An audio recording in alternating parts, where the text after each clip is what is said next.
Hi, Coastal Bend meteorologist Carly Smith here. Welcome to our live update where we are talking about rain, drought, and all of the above as we are ending 2023. Meteorologist Kristen Wall has been working on her 2023 recap. I think she's going to put that out coming up on Monday, so that will be something to look forward to. Watching the news on the new year, 2024. Can't you believe it's almost 2024. That's so crazy to think about. So when we take a look at the latest drought monitor, which was released earlier today, this is the latest update. Not much has changed for the Coastal Bend. We are still mostly drought free, so our soil is in great shape. But you've probably heard that we are at risk of heading into stage 2 drought restrictions. That's because our watershed is still in desperate need for some rain. Additionally, this area has become a little bit more dry across the watershed. It was that yellow was not covering, so kind of within the watershed, you could kind of see where the drought monitor yellow is darker than the watershed yellow, right? That has expanded across more of our watersheds. So we are getting some drier soil in this area where we need the rain the most.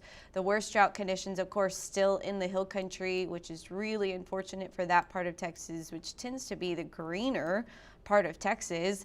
And then Dallas is in pretty decent shape for drought right now, as well as up through Lubbock and portions of West Texas. Out toward El Paso, some pretty bad drought. Louisiana still in some pretty decent drought conditions as well, even though they seem to be getting all the rain. Houston not experiencing the worst drought either. So our lake level this morning did fall below 30.9% for the combined lake level of both Choke Canyon and Lake Corpus Christi. So we are at 30.9% full.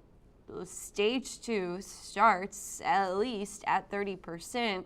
So the good news is you don't need to be watering your soil a lot right now. It's used to not getting a lot of rain right now. And we're not in drought, so we're not desperate for abundant rainfall, but our lake levels are low. That may limit how often you can water if we do get put under stage 2. So just prepare for all of that. Right now, we are falling at 1.1% each month, which will put us below that 30% by the end of January. Not much hope for rain through Monday for South Texas, so that puts us without rainfall for the rest of 2023. I am probably enjoying this joke more than I should. No rain till 2024, no rain till next year. Anyway, that's what we're looking at in the forecast, is there's no rain till next year. In fact, we have to look 5,000 plus miles off to our west. This is where we find our next piece of energy. So here's Corpus Christi, or Texas, right? Way over here, probably closer to Tokyo than Texas. We've got a piece of energy. Now, this is just a small, weak little blurb of energy on the southern edge of this low pressure system that's impacting some of those Aleutian Islands coming off of Alaska, right? So here's Alaska, and right here is our low pressure. But south of that, we've got energy that we're watching. This energy can break apart and create its own low pressure system. And that's what we want to happen in order to get rain. And so I'm watching that piece of energy. There it goes, breaking off as we head into Sunday.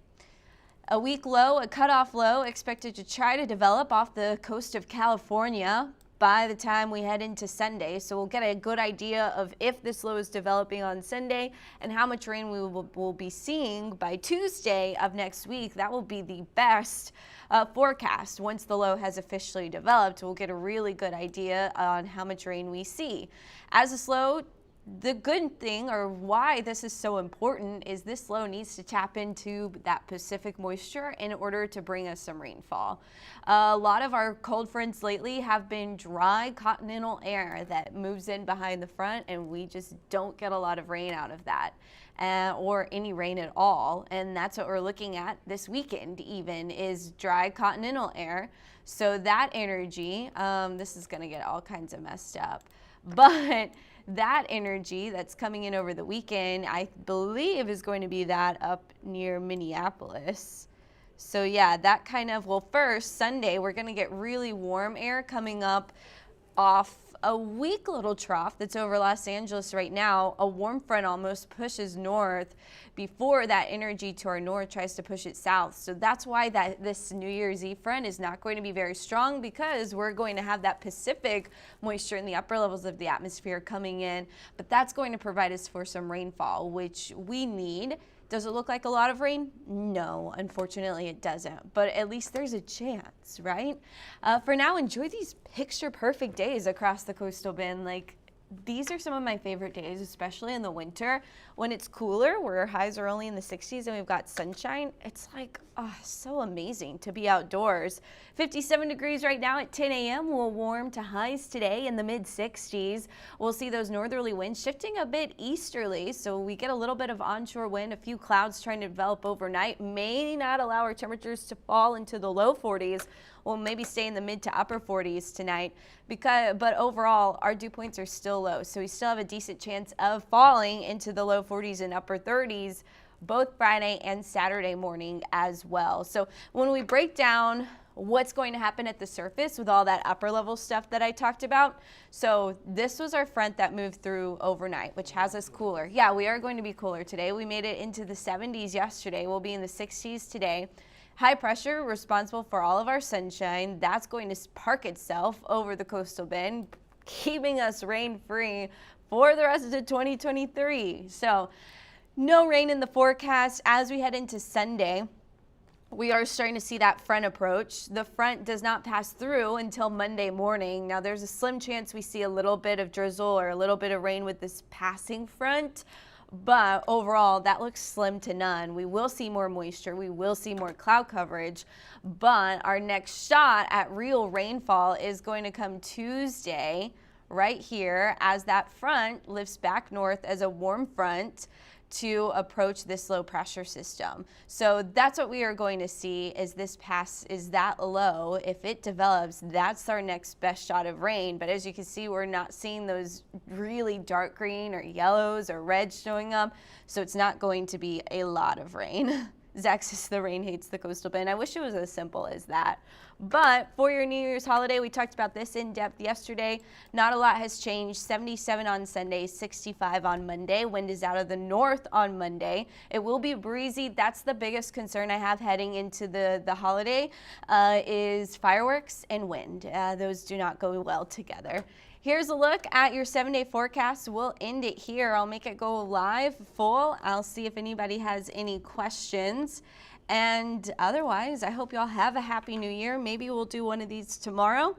Come prepared with your questions, and we'll talk more about that rain opportunity. But Saturday and Sunday, so over the weekend, we'll get a really good grasp of whether or not we will see rain and how much rain it will be heading into Tuesday. But for now, lots of sunshine as we end 2023.